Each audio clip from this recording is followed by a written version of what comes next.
Galer. ¿Cómo nos explicábamos el mundo antes de la modernidad?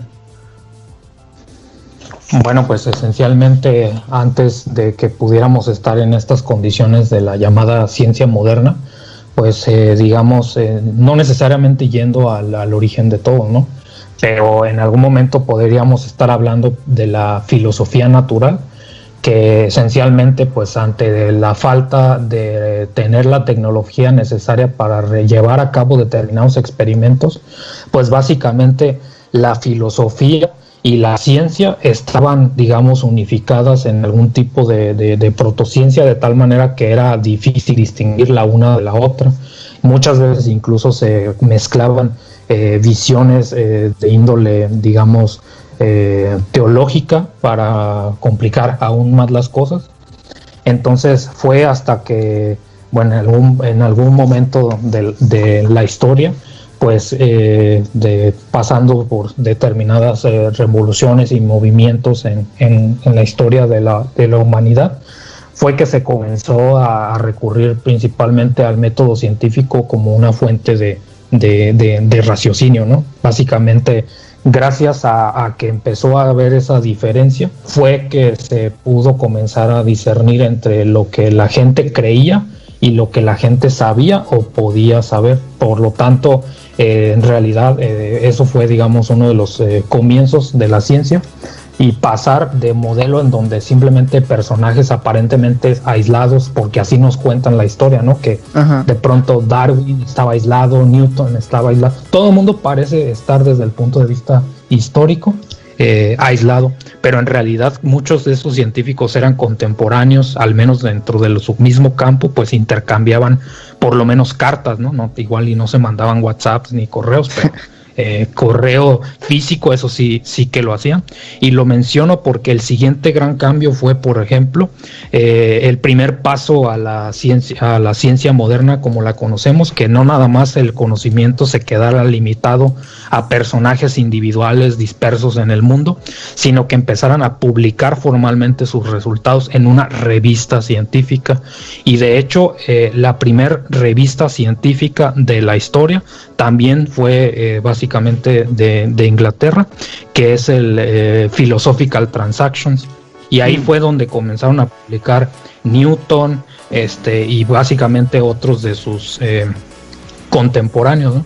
Permitiendo que ahora ya no recurrieras al científico y, digamos, sus compilaciones en obras, en libros, como lo serían los volúmenes del Principio, sino ya básicamente de estar escribiéndolo en lo que entendemos como la versión moderna de una revista científica, ¿no? Entonces esa sería ya, digamos, en esas 3 etapas, haciendo un súper resumen cronológico de cómo sería la evolución más contemporánea de la historia, pero por supuesto cada etapa sería entrar en sus detalles.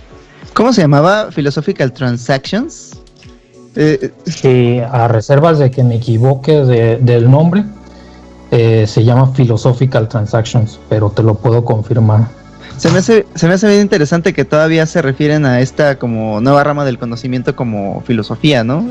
Como que apenas emergía ¿Cuándo pasó? ¿Cuándo empezamos a separar el conocimiento religioso del pensamiento científico? Porque, no sé, se me ocurre que yéndonos hasta la antigüedad, las maneras en las que nos explicábamos el mundo seguían todavía muy, muy entrelazadas. Pienso, por ejemplo, en los no sé si llamarles científicos babilonios, estos sabios que se referían al mismo tiempo que predecían eclipses y cómo iba a estar la lluvia para la próxima cosecha, también sacrificaban animales y hacían rituales para que les fuera bien en la guerra. ¿Por qué pasó? Bueno, lo primero que mencionas de cómo es que se fue haciendo esta separación entre, en principio, pues la visión, digamos, religiosa de la visión científica. O sea, no fue un proceso discontinuo en donde simplemente un día después del otro dijeron, ¿saben qué? Vamos a separar la ciencia de la religión, ¿no? Uh-huh. En realidad, hay muchos aspectos de la ciencia. porque ahora hasta este punto estamos mencionando la parte de la física en lo particular, ¿no? Sí. Pero se podría entender más en términos de ciertos corrientes filosóficas propiamente dicho, que tenían esos conocimientos mezclados, ¿no? Por ejemplo, una posibilidad sería la corriente del vitalismo, que básicamente era lo que se defendía ahí, era que, por ejemplo, muy bien, así tu física me puede describir los objetos del cielo o los objetos de la tierra, pero esencialmente la gente que figuraba en la institución de la iglesia, pues básicamente lo que creía, y esa es una de las claves, es que creía que la física o las leyes del universo que regían los seres humanos por su naturaleza, que dentro de sus creencias sería pues divina, pues no era inconcebible que las mismas leyes de la naturaleza aplicaran al ser humano que al resto de del resto de la naturaleza. Entonces aquí digamos también la manera en la que nos encanta contarnos las historias pues es a través de ciertos papeles antagónicos, y por ejemplo en aquel momento dos personajes que serían Alessandro Volta, quien fue que lleva en su honor la pila voltaica, que bueno es básicamente fue un científico italiano, y el otro personaje sería Galvani. Y cada uno de ellos tenía visiones distintas porque, por ejemplo, Galvani en realidad se dedicaba a disecar cuerpos y estudiar cuáles eran digamos, el comportamiento de estos cuerpos disecados. Y tal vez las personas tengan noción, tal vez en el imaginario colectivo, de los experimentos que hacía con las ancas de rana, y que básicamente es cuando, como era una... Cuando le aplicaban corriente y las ancas se movían, ¿no? Ajá. Que era que fue como la inspiración para el posterior Frankenstein. Sí, de hecho justamente lo que iba a comentar, en realidad esa es la versión súper resumida, ¿no? Como nos lo enseñan. Ajá. Así como de, si te lo cuentan así como de, pues un científico le metía la electricidad a unas ranas y las hacía moverse, pues está súper raro, ¿no? Lo que tienes que entender, por ejemplo, para empezar, es de que en aquella zona pues abundaba ese tipo de animal, ¿no? Y además fue como en su momento no necesariamente sucedió de manera como de hoy no tengo nada que hacer, voy a electrificar ranas, ¿no? Tampoco sucedió así, ¿no? Entonces simplemente ya hubo una combinación de factores, por ejemplo tormentas eléctricas y el hecho de que donde tuvieran suspendidas las ancas de la rana fuera básicamente un material conductor. Y bueno, pues si de repente le caía un rayo, veías que empezaban a moverse y sugería como, oye, deberíamos seguir investigando por aquí, ¿no? Y básicamente... O sea que este experimento de las ancas de ranas fue en principio una serendipia. Pues esencialmente un continuo, ¿no? O sea, eso ya el mito y la realidad se va difuminando, pero el punto clave es que no fue como de, ¿sabes qué vamos a hacer hoy? Vamos a electrificar. O sea, eso no pues pasó, ¿no? Y por la otra parte, por ejemplo, Alessandro Volta estaba tratando de, entre otras cosas, pues básicamente quería desacreditar a lo que estaba haciendo Galvani, porque Galvani pues era básicamente una persona que solamente se dedicaba a disecar cuerpos, y en este momento pues fue lo de las ranas, ¿no? Ajá. Y Galvani, no siendo digamos un científico en ese pues sentido, Galvani era básicamente el pues si lo quieres ver así, ¿no? El gran científico de su época, ¿no? Viajaba por todo el mundo, hablaba muchos idiomas, escribía sus artículos en muchos idiomas, o sea, era una de las grandes referencias.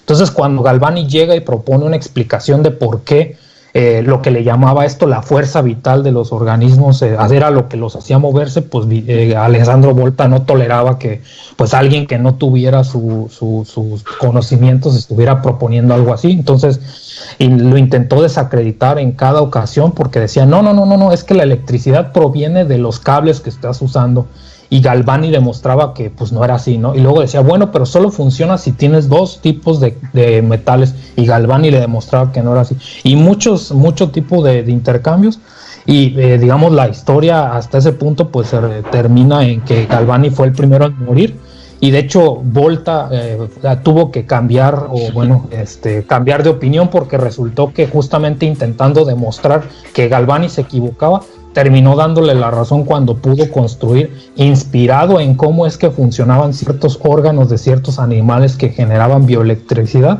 el hecho de que pudiera generar una pila voltaica, y se conecta con la parte de la historia y cómo lo entendemos hasta ese punto, porque de no haber sido que Alessandro Volta tuvo acceso a revelarle sus descubrimientos e invenciones al mismo Napoleón, es que no se hubiera extendido ese tipo de tecnología básicamente pues por todo mundo donde pudo haberse llegado. Entonces aquí el punto clave, regresando a lo que comentabas, es de que se demostró que la electricidad, que era lo que hacía mover a los cuerpos, venía no de una fuerza divina, sino que tenía explicaciones completamente científicas, ¿no? Pero en realidad ninguno de los dos tenía conocimiento, por ejemplo, ni siquiera de los átomos y ni siquiera de cómo era el funcionamiento de una batería moderna, por ejemplo. Eso ya fue después que se lograron sintetizar las primeras de manera artificial, es decir, determinadas moléculas que solamente pueden existir dentro del organismo, y al habiendo creado estas de manera completamente artificial, pues básicamente esta corriente del vitalismo pues quedó sepultada, ¿no? Y esta es una sola corriente, porque por ejemplo en su momento otra corriente fue la idea de que la Tierra era el centro del universo, que también venía por cuestiones divinas, ¿no? Y en su momento pues esa fue una batalla pues que tiene que incluir necesariamente pues a Galileo, Copérnico, Newton.